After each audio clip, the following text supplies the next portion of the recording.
Let me start with a confession. I hate Mystery Science Theater 3000, and I hate RiffTrax with a burning fucking passion. Not in the casual, it's not for me kind of way. I mean a deep cultural loathing for what these two entities have done to movie discourse, especially when it comes to films from the 1930s through the 1970s. MST3K built its brand on riffing old B-movies. RiffTrax expanded the formula to include more modern fare, but the core idea remains the same. Watch a movie not to engage with it, not to understand it, not to appreciate it, but to just shit all over it. That's the entire premise. And it's poisoned how generations of viewers approach cinema, especially the kind of low-budget sci-fi, horror, and fantasy films that were once the lifeblood of working-class moviegoing. These shows didn't just make fun of bad movies, they trained audiences to treat Sincerity as a joke, and that's where the damage begins. What MST3K and RiffTrax fail to grasp, or deliberately ignore, is that many of the films they target were made with genuine creative intent. They weren't cynical cash grabs or self-aware parodies. They were sincere attempts to tell stories, often with limited resources but a surplus of imagination. Take The Batwoman, directed by René Cardona from Mexico. It's not riffing on the campy Americana of Adam West's Batman. It's Cardona's own take on the superhero archetype filtered through Mexican genre sensibilities. But instead of a billionaire vigilante, we get a masked female wrestler, a luchadora, who fights crime with her fists and her presence. That lucha libre identity isn't just a gimmick, it's a cultural backbone. It's what makes the Batwoman unique. Or look at Claus Conquers the Martians. Yes, it's low budget. Yes, it's absolutely absurd. But it's also sincere. It's trying to entertain kids with a wild, imaginative premise, and that sincerity matters. It's the difference between laughing with a film and laughing at it. And then there's This Island Earth. Released in 1955, it was a major step forward for science fiction cinema. It was one of the first sci-fi films to use Technicolor at a time when most genre entries were shot in black and white to hide budgetary limitations. And yes, I know that there were more science fiction movies before This Island Earth that shot in Technicolor. I think 1953's War of the Worlds was shot in Technicolor, but you get my point. It was one of the first science fiction films to be shot in Technicolor. Okay? Its special effects were widely praised, and the Metaluna mutant, yes, the man in the latex suit, became one of the most iconic alien designs in film history. The movie inspired future works and helped elevate the genre's visual language. But today, it's mostly remembered as the film MST3K mocked in their 1996 theatrical release. People don't watch This Island Earth to appreciate its impact. They watch it to point and laugh. Its legacy has been flattened into a punchline, and its contributions to the genre are ignored. And that's a shame, because This Island Earth, like many alien invasion films of the 1950s, was a product of its time. These movies weren't just escapist entertainment, they were Cold War allegories. At a time when Americans feared Soviet invasion or nuclear annihilation, science fiction became a way to process these anxieties. The aliens weren't just aliens, they were stand-ins for the unknown, the foreign, the existential threat. Films like It Came from Outer Space, based on a short story by Ray Bradbury, and The Green Slime carried that same cultural weight. It Came from Outer Space was even nominated for AFI's Top 10 Sci-Fi Films list at one point.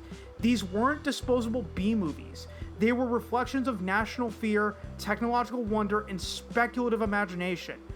This is the real damage of riff culture. It doesn't just mock quote-unquote bad movies. It rewrites the legacy of sincere ones. It teaches audiences to approach films with sarcasm instead of curiosity. It replaces engagement with derision, and once that lens is applied, it becomes nearly impossible to see the film for what it actually is. I curated a double feature on my channel. The Phantom Planet and Assignment Outer Space, also known as Spacemen. These two films were actually paired together in real theaters back in the early 1960s. That pairing wasn't ironic, it was sincere. It was part of the moviegoing experience of the time. But when I shared them, the comments were flooded with people saying they couldn't watch them without hearing MST3K jokes in their heads. That's the legacy MST3K left behind. A generation trained to ridicule rather than engage. And to be fair, MST3K might be the only reason some people even know these films exist, but that's part of the problem. Their introduction to these movies came through derision, not discovery. They didn't watch The Phantom Planet cold. They didn't sit with its themes, its limitations, its ambitions. They watched it purely as a punchline. What gets ignored in all this is that these films survived because of Sincerity. They didn't have the budget of 1953's War of the Worlds or the polish of Forbidden Planet. What they had was heart. They were made by people who believed in what they were doing, even if the rubber suits and cardboard sets couldn't compete. And that sincerity is what makes them worth preserving. These films weren't trying to be ironic. They weren't trying to be camp. They were trying to tell stories with the tools they had. And that's something worth honoring, not mocking. When we treat these movies as jokes, we erase the creative intent behind them.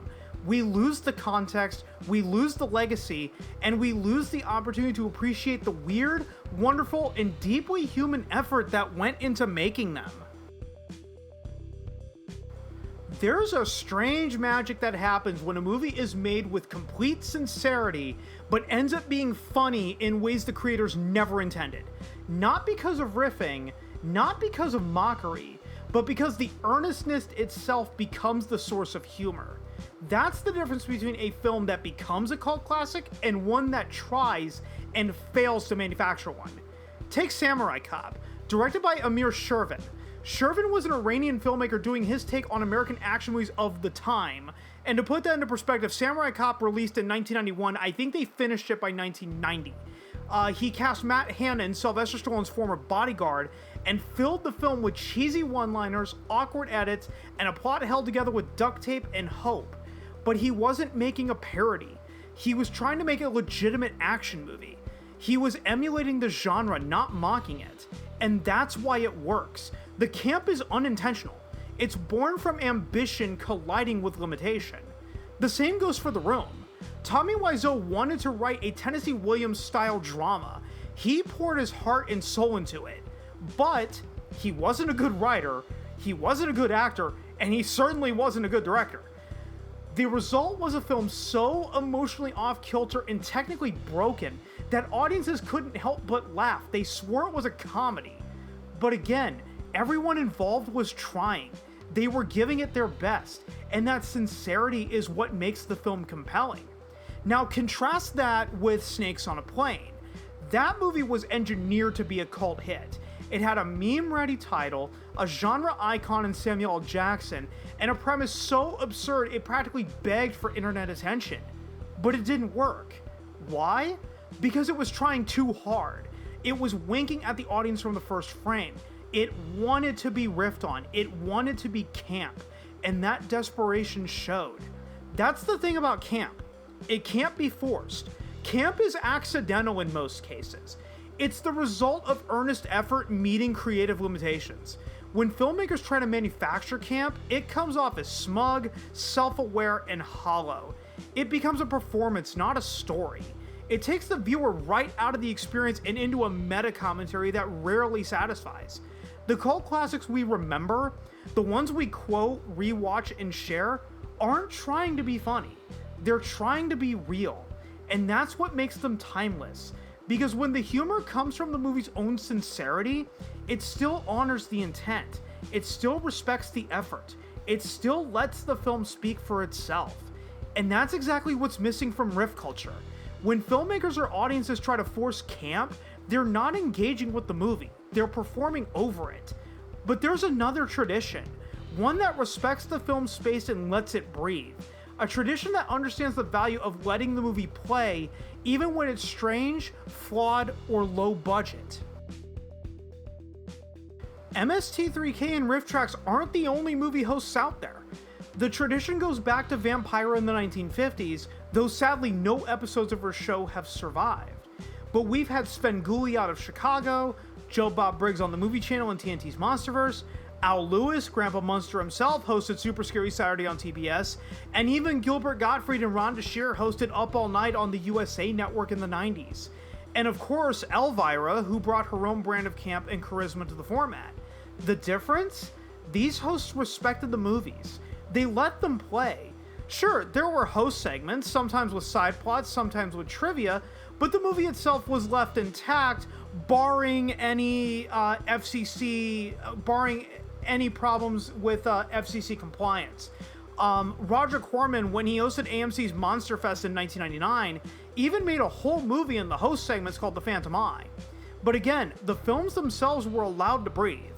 These hosts didn't riff, they didn't interrupt, they didn't train the audiences to laugh at the film. They gave the movie space to be what it was, and that's the format I respect. That's why I still watch Mr. Lobo on Cinema Insomnia. He introduced me to Star Crash, Santa Claus Conquers the Martians, and The Impossible Kid with Wang Wang. And he did it without mocking them. He let the movies speak for themselves. Because here's the thing. When you strip away the irony, the snark, the performative ridicule, you find something beautiful. You find filmmakers trying to tell stories with whatever tools they had. You find actors giving it their all, even when the script is clunky and the sets are falling apart. You find sincerity, and sincerity is the soul of cinema. There's a fundamental difference between cult fandoms and riff-based fandoms. Cult fandoms form around a film's identity, its quirks, its sincerity, its failures, and triumphs. They celebrate the movie for what it is, not what it isn't. They quote lines because they love them, not because they're mocking them.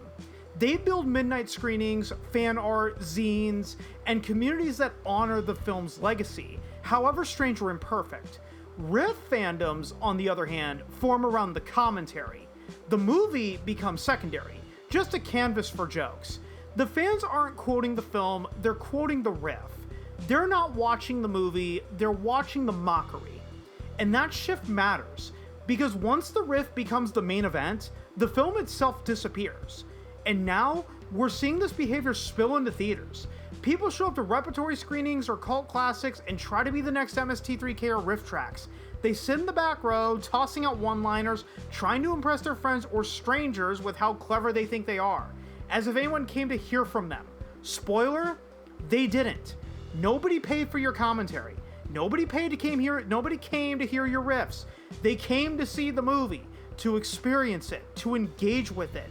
And when you treat the theater like your personal riff stage, you're not just being annoying. You're eroding the communal experience of cinema. You're turning a shared ritual into a stand-up audition. Cult fandoms understand that the movie is the star. Riff fandoms think they are. And that shift from reverence to performance has real consequences. It teaches audience to approach films with cynicism instead of curiosity. It replaces wonder with sarcasm. And it makes it harder for sincere, low-budget, or culturally specific films to be seen on their own terms. We need to reclaim the screen. We need to stop treating every film as a setup for a punchline. We need to watch cold again, without commentary, without irony, without the pressure to perform. Because when we do, we rediscover what made these films worth preserving in the first place. So no, MST3K and RiffTrax aren't harmless fun. They're part of a larger cultural shift that devalues sincerity and elevates mockery. And if we want to preserve the legacy of genre cinema, especially the weird, scrappy, heartfelt films that built it, we have to start watching with respect. Let the movie play, let it breathe, let it be what it is. Because if we don't, we risk losing not just the films, but the spirit that made them possible.